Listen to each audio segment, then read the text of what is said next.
Iba't iba ang reaksyon ng netizens sa nagbagong itsura ni General Santos City Councilor Michael Pacquiao dahil sa kanyang tumangos na ilong. Malakas ang kutob ng marami na sumailalim siya sa rhinoplasty procedure. Pinalitan na rin ni Michael ang kanyang profile picture sa kanyang Instagram account.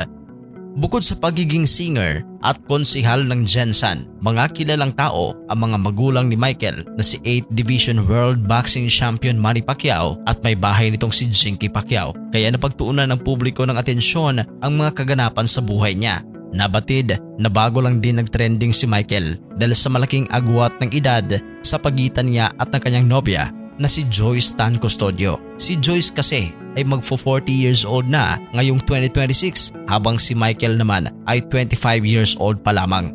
Sa panahon ngayon, normal at karapatan ng bawat tao na pagandahin ang kanilang pisikal na kaanyuan. Sa kaso ni Michael, napag-usapan ang kanyang transformation dahil anak nga siya ng mga prominenteng personalidad.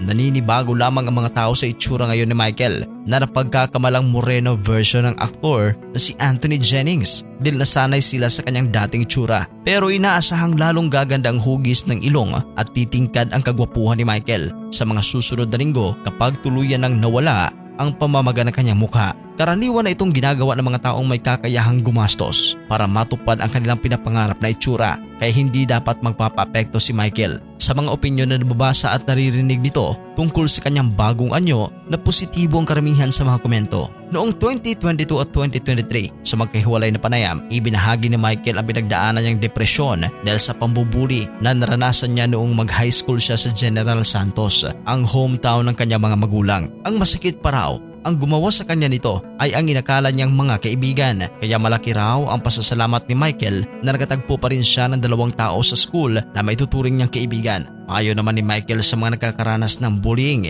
huwag pakinggan ang mga sinasabi ng mga nambubuli. Naibahagi rin ni Michael na nakaranas siya ng depresyon noon. Sa katunayan, tinangka pa raw niyang saktan ang kanyang sarili. Noong una ay hindi raw niya ipinaalam sa kanyang mga magulang ang pinagdadaanan niya. Nang nasa puntong sasaktan na niya ang kanyang sarili, hindi raw ito tinuloy ni Michael. Ipinaalam daw ni Michael sa kanyang mga magulang ang kanyang pinagdadaanan.